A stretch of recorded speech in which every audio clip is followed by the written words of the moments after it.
یہ تمام چیزیں جو ہیں وہ ڈیولپ ہوتی ہیں اور پھر الٹیمیٹلی اس کے اندر بھی حکومت کو ہی سبکی کا سامنا کرنا پڑتا ہے. یہ الگ بات ہے کہ چونکہ یہ حکومت جو ہے وہ غیرت اور شرم سے آ رہی ہے تو یہ فیل نہیں کرتی، لیکن ہر اس طرح کے قدم کے بعد ان کے اوپر جو لعنت ملامت ہوتی ہے وہ بہت ہی تکلیف دہ ہے اور اس کے اوپر انہیں سوچنا چاہیے اگر کوئی تکلیف محسوس کرے، لیکن یہ کرتے نہیں ہیں. بہرحال اب اس سے آگے کی جو اپڈیٹس ہیں وہ تو ظاہر اگلے ولاگ میں آپ کو بتاؤں گی. ابھی تک کی سچویشن تو یہی ہے، لیکن سہیل آفریدی صاحب بھی آج اسلام آباد میں موجود ہیں. وزیر اعلیٰ خیبر پختونخوا آج ذاتی حیثیت میں پیش ہوئے الیکشن کمیشن آف پاکستان کے روبرو. یہاں پر ان کو جو نوٹس بھیجا گیا تھا اس کیس کا معاملہ تھا، ان کی ہیئرنگ تھی، تو وہاں پہ بھی آج کافی سیکیورٹی کے انتظامات تھے. بجائے اس کے کہ وہ اپنے وکیل کو بھیجتے اور معاملہ ادھر ادھر گول گھماتے، انہوں نے سوچا کہ ایک دفعہ پیش ہو جایا جائے اور پھر وہ آج اپنے وکیل سمیت جو کیلی بخاری صاحب ہیں ان کے ساتھ ہی پہنچ گئے اور یہاں پر انہوں نے آ کے اپنی حاضری بھی لگوائی اور ان کا یہاں پہ چیف الیکشن کمشنر سے دلچسپ مکالمہ بھی ہوا. یہاں پر نعیم حیدر پنجوتا بھی ان کے ہمراہ تھے اور سلمان اکرم راجہ بھی. اور نعیم حیدر پنجوتا صاحب جو ہیں آپ کو پتہ ہے سرگودا کے حلقے سے انتخاب لڑ چکے ہیں.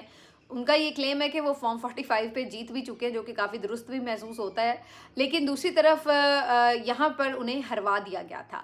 اچھا، اب آج جب نعیم حیدر پنجوتا صاحب الیکشن کمشنر کے سامنے پیش ہوئے تو اس پہ انہوں نے کچھ شکایت بھی کی کہ جی ان کو آنے میں اور لوگوں کو روک رہے تھے یہاں پہ سیکورٹی کی وجہ سے، تو مسئلے مسائل ہوئے. تو اس پہ چیف الیکشن کمشنر نے معذرت بھی کی کہ اگر وکیلوں کو کوئی دقت ہوئی ہے تو ہم اس کے لیے معذرت خواہیں، لیکن ساتھ ہی انہوں نے یہ بات کہی نعیم حیدر پنجوتا صاحب کو کہ آپ کو تو میری گھر کی جو لوگ ہیں، گھر کے میری فیملی جو ہے انہوں نے بھی آپ کو ووٹ کیے ہیں، کیونکہ چیف الیکشن کمشنر کا تعلق بھی سرگودا سے ہے.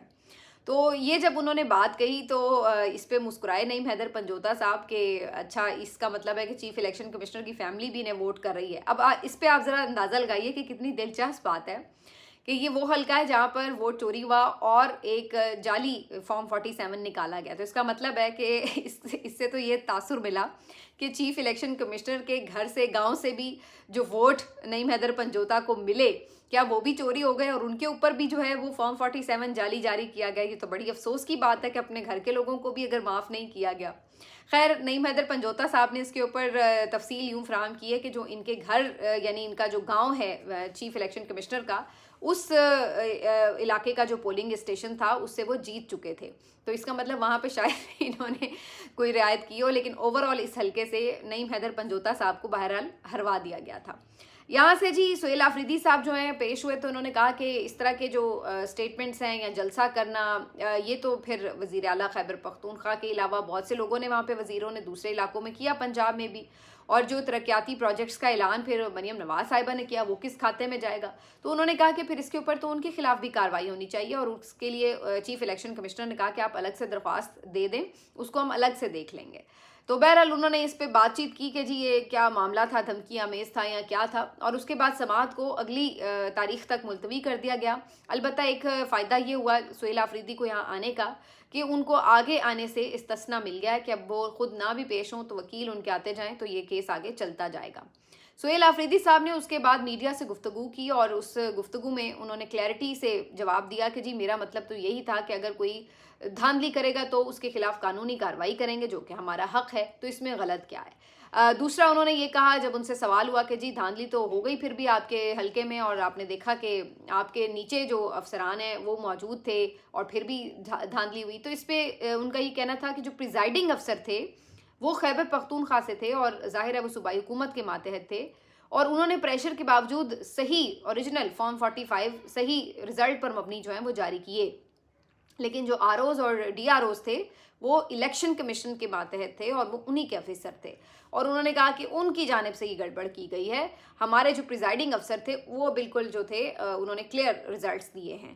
تو یہ اس کے اوپر سہیل آفریدی صاحب کا کہنا تھا. باقی انہوں نے کہا کہ ہم کوئی جارحانہ اننگ نہیں کھیل رہے، ہم آئین اور قانون کی بات کر رہے ہیں، اور کسی کو وہ غصہ لگتا ہے، کسی کو وہ جارحانہ اننگ لگتی ہے، کوئی کہتا ہے کہ جی ہم بڑے اگریسو ہیں. پھر ان پہ یہ بھی سوال ہوا کہ مریم نواز صاحبہ جو ہیں وہ کہہ رہی ہیں کہ جی وہاں پہ پنجاب میں بڑی ترقی ہو رہی ہے، کے پی میں ترقی نہیں ہو رہی. تو اس پہ بھی انہوں نے کہا کہ جی اس سوال کو انہوں نے کہا کہ یہ فل ٹاس ہے، اس پہ میں چھکا ماروں گا. تو انہوں نے کہا کہ یہاں پہ بھی ہم ترقی کر رہے ہیں. اسی وجہ سے 3 مسلسل الیکشنز میں خیبر پختونخوا کی عوام نے عمران خان کو ووٹ دیا ہے، اور جہاں اگر آپ یہ چاہتے ہیں کہ مزید ہم ترقی کریں تو جو ہمارے ڈیوز ہیں انہوں نے کہا کہ 3000 ارب روپے کے ہمارے جو ڈیوز ہیں وہ ہمیں فراہم کیے جائیں وفاق کی طرف سے، تو پھر ہماری بھی ترقی کی رفتار تیز ہو جائے گی. تو یہ ان کا اس کے اوپر جواب تھا. تو یہ سہیل آفریدی صاحب کی گفتگو، اور اس کے بعد وہ یہاں سے روانہ ہوئے. لیکن آج جو زیادہ نظریں ہیں وہ سب اڈیالہ کی طرف ہی رہیں گی. اچھا جی، اس کے بعد اب بات کرتے ہیں کہ جو عمران خان صاحب کے اکاؤنٹ کے چلنے کے اوپر بات ہو رہی ہے، اس کے اوپر سپرنٹینڈنٹ اڈیالہ جیل کا ایک موقف سامنے آیا ہے جو انہوں نے جمع کروایا عدالت کے روبرو. اس موقف میں انہوں نے کہا ہے کہ جناب یہ بالکل ایک غلط بات ہے کہ عمران خان کا کوئی اکاؤنٹ یا کوئی کسی قسم کا بھی سوشل میڈیا انٹریکشن جو ہے وہ یہ اڈیالہ جیل سے ہو رہا ہے. انہوں نے کہا کہ اڈیالہ جیل کے اندر کسی قیدی کو ایسی کوئی سہولت فراہم نہیں ہے کہ وہ وہاں پہ بیٹھ کے اپنا فون استعمال کرے، انٹرنیٹ استعمال کرے، سوشل ایپس استعمال کرے. تو یہ ایسا کچھ نہیں ہے. انہوں نے کہا کہ یہاں پہ جیمرز بھی لگے ہوئے ہیں، کوئی چھپا کے بھی نہیں آ سکتا، سیکیورٹی بھی سخت ہے، اور عمران خان تو مسلسل کڑی نگرانی کے زیر اثر ہیں. تو ایسا کچھ نہیں ہے کہ وہ کوئی اپنے سیل میں بیٹھ کے سوشل میڈیا پوسٹ کر رہے ہیں کچھ بیٹھ کے. تو اس کے اوپر اب یہ میرا خیال ہے ان کا جواب جو ہے وہ خواجہ آصف اور اس طرح کے بہت سے عقل مند لوگوں کو بھیجنا چاہیے جو یہ سوچتے ہیں کہ جی عمران خان تو جیل سے بیٹھ کے اپنا اکاؤنٹ خود چلا رہے ہیں یا آپریٹ کر رہے ہیں. اور ایک جگہ تو میں نے یہ بھی سنا تھا کہ جی ان کے پاس کوئی 3310 ہے، تو اس طرح کی بھی انہوں نے بونگی ماری تھی. تو یہ تو حالات ہیں ان لوگوں کے عقل کے، اس پہ بندہ اب کیا بات کرے. لیکن سپرنٹینڈنٹ جیل نے بتایا کہ جی یہاں سے کوئی اس طرح کا اکاؤنٹ ان کا نہیں چل رہا ہے. باقی انہیں جو سہولیات ہیں وہ جو وہی ملی ہوئی ہیں جو جیل رولز کے تحت ہیں یا جو جج صاحبان کہتے ہیں. اس کے علاوہ انہیں کوئی ایکسٹرا فیسلٹی جو ہے وہ نہیں دی گئی ہے. تو یہ جی جیل سپرنٹینڈنٹ کا بیان تھا اس سارے معاملے کے اوپر. بہرحال اس سے آگے بڑھ کر تھوڑی بات کرتے ہیں کہ آج ایک اور کیس کی سماعت ہونا تھی. یہ کیس تھا جناب آغا سرور اور رائے غلام علی کا. یہ دونوں صحافی ہیں جو کہ 3 دن سے لاپتہ ہیں. اور یہ جرم کیا کرتے ہیں جی؟ ان کا جرم یہ ہے کہ یہ جا کے کوریج کرتے ہیں، اور انہوں نے لاہور کے حلقے این 129 میں کوریج کی، اور اس دوران وہ دھاندلی کے مختلف جو الزامات تھے ان کے اوپر چیزوں کو ایکسپوز بھی کر رہے تھے. اب یہ دونوں صحافی جو ہیں وہ پچھلے 3 دن سے مسلسل لاپتہ ہیں، اور انہیں کسی جگہ کسی کورٹ میں اپیئر نہیں کیا گیا. ابتدا میں بتایا گیا تھا کہ انہیں گرفتار کر لیا گیا، لیکن اگر گرفتاری ہوتی تو کسی تھانے میں ہوتے تو اگلے دن کہیں کورٹ میں پیش کیے جاتے. لیکن ایسا کچھ نہیں ہے. اب سوال یہ ہے کہ پھر یہ کہاں ہیں، ان کو کدھر غائب کر دیا گیا ہے، اور ان کو اس لیے تھانے میں بظاہر پیش نہیں کیا گیا کہ ان کے اوپر تو کوئی مقدمہ ہی نہیں ہے. اب آپ کیا ثابت کریں گے کہ کیا کوئی شخص جا کے اگر انتخابی جو یہ ساری پروسیس ہے، انتخابی عمل ہے، اس کے اوپر کوئی کوریج کر رہا ہے تو کیا یہ جرم ہے؟ یا آپ کیسے ثابت کریں گے کہ یہ کوئی جرم کر رہے تھے اس لیے ان کو کوئی ریمانڈ دیا جائے؟ تو اس لیے ان صحافیوں کو لاپتہ رکھا گیا. ابھی تک ان کا کچھ پتہ نہیں ہے. میاں علی اشفاق کی طرف سے ان کی بازیابی کے لیے ایک پٹیشن دائر کی گئی تھی جس کو پہلے آج ہی سماعت کے لیے مقرر کیا گیا، اور جسٹس شاہرام سرور جو ہیں انہوں نے اس پہ سماعت کرنی تھی. لیکن عین موقع پہ جسٹس صاحب روانہ ہو گئے گھر کے لیے اور انہوں نے سماعت نہیں کی، جس کی وجہ سے ان صحافیوں کی جو ابھی بازیابی کا معاملہ ہے اس کے اوپر کوئی موقف سرکاری طور پر سامنے نہیں آ سکا. اب دیکھتے ہیں کہ کیا سماعت سے پہلے ہی ان کو رہا کر دیا جاتا ہے یا ابھی مزید ان کو غائب رکھا جاتا ہے. لیکن 1 منٹ بھی اگر کسی کو آپ ناجائز طور پر غائب رکھتے ہیں تو یہ ہے جرم ہے، اور یہ بالکل زیادتی ہے، اور یہ کسی طور بھی قابل قبول نہیں ہے. یعنی آپ نے پنجاب میں بھی اب یہ لاپتہ ہونا اور یہ مسنگ پرسنز بنانا اس کو ایک نیو نارمل بنا دیا ہے. اب صحافی اس طرح اگر لاپتہ ہونے لگیں اور ایسے کوئی جا کے کسی جگہ پہ کوریج کر رہا ہے اور اس کو آپ اٹھا لیں اور غائب کر دیں، تو یہ تو آپ اندازہ لگائیے کہ اگر لاہور شہر میں یہ صورتحال ہے تو پھر ہم کیا اندازہ لگائیں کہ دور دراز علاقوں میں، بلوچستان میں اور باقی جگہوں پر کیا نہیں ہوتا ہوگا.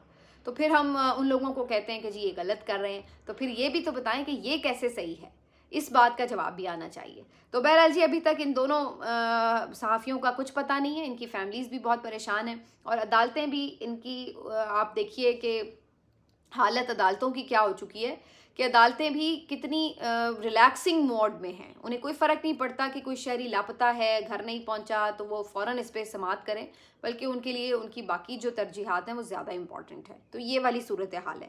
اچھا جی، اب اس کے اوپر ایک اور جو خبر ہے عدالتوں کے معاملے کے اوپر، تو اس میں مولانا فضل الرحمان صاحب نے بھی آج باقاعدہ 27ویں ترمیم کے اوپر اپنا ایک موقف دیا ہے. مولانا فضل الرحمان صاحب فرماتے ہیں کہ جی 27ویں ترمیم جو ہے اس کو کلی طور پر مجلس شورا جو ان کی ہے جماعت کی، اس نے مسترد کیا ہے. یہ جو ترمیم ہے اس میں بہت سی ایسی چیزیں ہیں جو کہ کسی طور بھی قابل قبول نہیں ہو سکتی. انہوں نے کہا کہ اس میں آزاد عدلیہ کا تصور ختم ہو کے رہ گیا ہے، اور ساتھ میں انہوں نے کہا کہ جو 27ویں ترمیم میں آپ نے استثنا دیے ہیں یہ بھی بالکل غلط ہیں۔ ان کا کہنا تھا کہ جی اگر خلفائے راشدین پیش ہو سکتے ہیں عدالتوں میں تو پھر یہاں پر آپ کسی بھی شخص کو اگر استثنا دیتے ہیں تو یہ کیسے عین اسلامی ہوگا۔ انہوں نے کہا کہ صدر زرداری صاحب کو آپ نے استثنا دیا، یہ وہ شخص ہے جو جیلوں میں رہا، اس پہ اتنے مقدمات تھے، اور اب آپ یہ سوچ رہے ہیں کہ جی یہ بالکل معصوم ہے اور آئندہ بھی کبھی کوئی جرم نہیں کرے گا، لہٰذا تا حیات آپ نے استثنا دے دیا۔ اسی طرح انہوں نے فیلڈ مارشل صاحب کے لیے بھی بات کی کہ ہم آپ کے معترف ہیں، آپ کی تائید کر رہے ہیں کہ آپ نے جنگ جیتی، لیکن یہاں تک بات ٹھیک ہے، آگے آپ تا حیات استثنا اگر لے رہے ہیں تو یہ کوئی اچھی روایت نہیں ہے۔ اور انہوں نے کہا کہ میں تو افواج پاکستان کے سربراہ کو کہوں گا کہ آپ از خود اس جو یہ استثنا ہے اس کو مسترد کر دیں، یعنی آپ خود ہی اس کو وڈرا کریں۔ اور اس کے ساتھ ساتھ آپ نے مولانا فضل الرحمان صاحب نے یہ بھی کہا کہ جناب یہ جو 26ویں ترمیم ہوئی تھی اس وقت آپ نے ہم سے کچھ عہد و پیمان کیے تھے جو بعد میں آپ نے پورے نہیں کیے، اور 27ویں ترمیم میں آپ نے ہمیں بالکل ہی اگنور کر دیا۔ تو اصل میرا خیال ہے جو ویسے دکھ تھا وہ یہاں پہ چھپا ہوا تھا کہ اگنور کیوں کر دیا۔ اور انہوں نے کہا کہ جی آپ نے زور زبردستی سے یہ ترمیم کی، ہمارے بندے توڑ کے ترمیم کی، اور یہ 27ویں ترمیم ویسے بھی کسی طور بھی ملک کے مفاد میں نہیں ہے، اس سے طبقات میں تقسیم بڑھے گی۔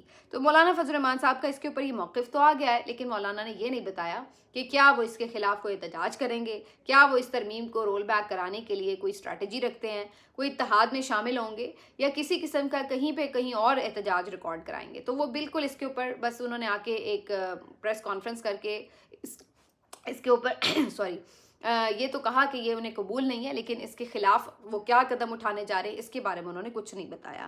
لاسٹلی جی آج افغانستان کی طرف سے یہ کلیم کیا گیا ہے کہ رات گئے پاکستان نے افغانستان کے اوپر کارروائی کی اور ان کے صوبے پکتیکا میں اور کنڑ میں بمباری کی گئی ہے، اور اس کے نتیجے میں جانی نقصان بھی ہوا ہے۔ ان کا یہ کہنا تھا کہ یہ جی آپ کی جو آپ نے سیز فائر کیا تھا یا جو آپ نے معاہدہ کیا ہے ابھی تک جنگ بندی کا، اس کی یہ خلاف ورزی ہے، لیکن انہوں نے کہا کہ یہ بہت افسوسناک بات ہے کہ اس قسم کی کارروائی پاکستان نے افغانستان کے اندر آ کے کی ہے۔ دوسری جانب پاکستان کی طرف سے ایسی کسی کارروائی کی تصدیق نہیں کی گئی ہے، نہ پاکستانی حکام کی جانب سے ایسا کچھ بتایا گیا کہ واقعی ایسی کوئی کارروائی ہوئی ہے، لیکن افغانستان کا یہ کلیم ضرور ہے کہ یہ کارروائی ہوئی ہے۔ اب بہت سے لوگ یہ بھی کہہ رہے ہیں کہ جو یہ F C headquarter F C دفتر کے اوپر جو پشاور میں حملہ ہوا، اور اس سے پہلے جو کچہری پہ حملہ ہوا تھا، اسلام آباد کچہری پہ حملہ ہوا تھا، یہ اس کا ریئیکشن ہے، اور اسی حملوں کے خلاف پاکستان نے کارروائی کی ہو سکتی ہے، لیکن ابھی پاکستان کی طرف سے اس کی تصدیق نہیں ہوئی۔ تو یہ جی اب تک کی اہم خبریں ہیں۔ اگر یہ معاملات اسی طرح بڑھتے ہیں تو پھر یہ جو سیز فائر والا معاملہ ہے یہ کھٹائی میں پڑ سکتا ہے، لیکن دیکھتے ہیں کہ اس کے اوپر جو گارنٹرز ہیں، جو دوست ممالک ہیں، وہ بھی کیا حکمت عملی اپناتے ہیں۔ ملتے ہیں آپ سے اگلے ویلاگ میں، اپنا خیال رکھیے، اللہ حافظ۔